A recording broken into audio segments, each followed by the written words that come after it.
എൻ്റെ കരിയറിൽ ഒരുപക്ഷെ ഞാൻ ഒരിക്കലും ഓഫ് കോഴ്സ് എനിക്കൊരിക്കലും മറക്കാൻ പറ്റില്ല, ബിക്കോസ് ഓഫ് വേരിയസ് റീസൺസ്. ഒന്ന്, ഞാൻ പ്രതീക്ഷിക്കാണ്ട് ഞാൻ ഇളയരാജ സാറിൻ്റെ പാട്ട് ആദ്യമായിട്ട് പാടിയത് ഈ സോങ്ങാണ്. പിന്നെ അത് ദാസ് സാറിൻ്റെ കൂടെ ഒരു ഡ്യുവറ്റായിരുന്നു. And it was a beautiful melody. And ഈ പാട്ട് എനിക്ക് actually I should say I'm proud, because എനിക്ക് ഇങ്ങനെ ഒരു പാട്ട് പാടാൻ പറ്റിയതിൽ I'm proud and thanks to God for that. അപ്പോൾ മെല്ലെ ഒന്ന് പാടി എന്നുള്ള പാട്ടാണ് അത്.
സ്വപ്നമാണ് ഇളയരാജ സാറിൻ്റെ കൂടെ. ഷുവറായിട്ടും.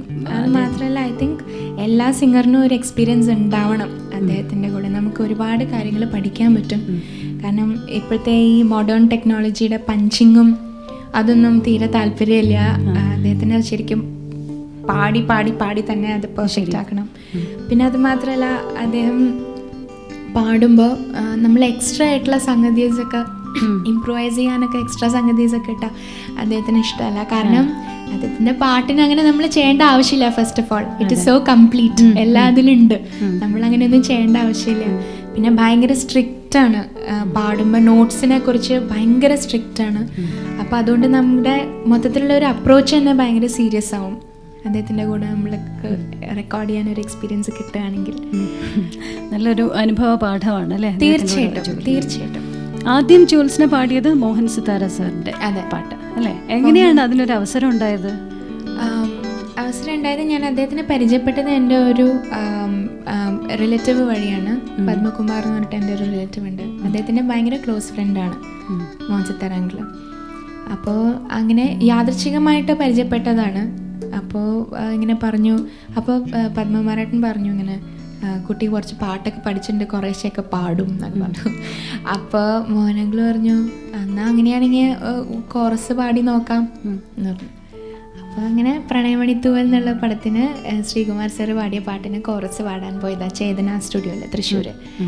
അങ്ങനെ പാടി റെക്കോർഡിങ് കഴിഞ്ഞ് വന്നപ്പോൾ പറഞ്ഞു ഒരു പാട്ട് ഞാൻ ഇങ്ങനെ വെച്ചിട്ടുണ്ട്, അതൊരു പുതിയ വോയിസിന് പറ്റിയൊരു പാട്ടായിരിക്കും, ഒന്ന് പാടി നോക്കൂ പറഞ്ഞു. അപ്പം അങ്ങനെ പിറ്റേ ദിവസം പോയിട്ട് സുജാത ചേച്ചിയുടെ കൂടെയുള്ളൊരു ഡ്യുവറ്റായിരുന്നു, ഒരു ഫോക്കിഷ് സോങ്. വളകിലുക്കം കേട്ടടി തളകിലുക്കം കേട്ടടി മണിക്കുയിലിൻ പാട്ടിലെ കിലുകിലുക്കം കേട്ടടി കണ്ടാമി കണ്ട അവരെ കണ്ടാമി കണ്ട ചെക്കനെ കാണുമ്പോൾ നീയൊന്നും കഞ്ചാമി കണ്ട അവനെ ഉയരെ അവനെ അഴക് അവനെ നെഞ്ചിൽ പനിനീർ കടൽ. അതിൻ്റെ ഒരു ക്യൂട്ട് സോങ്, ഫോക്ക് സോങ്. ഇത് തുളസിദാസ് സാറിൻ്റെ ഡയറക്ഷനായിരുന്നു ഈ ഫിലിം.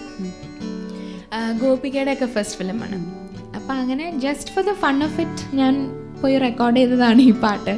അത് കഴിഞ്ഞിട്ടാണ് ഇങ്ങനെ കമൽ സാറ് പുതിയൊരു പ്രോജക്റ്റിനെ പറ്റി ആലോചിച്ച് തുടങ്ങിയത്, നമ്മളിനെ പറ്റിയിട്ട്. അപ്പോൾ പാട്ടുകാരും പുതിയ ആൾക്കാർ വേണം എന്നുള്ളൊരു ഇതുണ്ടായിരുന്നു. അപ്പം അങ്ങനെയാണ് മോഹൻ അങ്കിൾ ഇതിനെ വിളിച്ചിട്ട് ഈ സുഖമാണി നിലാവ് എന്നുള്ള പാട്ട്. അതിനപ്പോൾ അദ്ദേഹം വോയിസ് മോഡുലേഷനും ഒക്കെ പറഞ്ഞു തന്നിരുന്നു എന്നെ. ആക്ച്വലി ഈ വോയിസ്, ഈ ഫിലിം സ്റ്റൈൽ സിംഗിങ്ങിന് പ്രിപ്പയർ ചെയ്യാനായിട്ട് എന്നെ ഒരുപാട് ഹെൽപ്പ് ചെയ്തിട്ടുണ്ട് മോഹൻ അങ്കിൾ. ഒന്നാമത് ഫീൽ പാട്ടിൽ നമ്മൾ പാട്ട്, അതായത് ഒരു പാട്ട് നമുക്ക് തരുമ്പോൾ അതിന് മാക്സിമം അതിന് ഫീല് കൊടുത്ത് പാടാൻ എത്രത്തോളം എന്തൊക്കെ ചെയ്യണം എന്നുള്ളത് ഒരുപാട് എനിക്ക് ഹെൽപ്പ് ചെയ്ത് തന്നിട്ടുണ്ട് അങ്കിള്.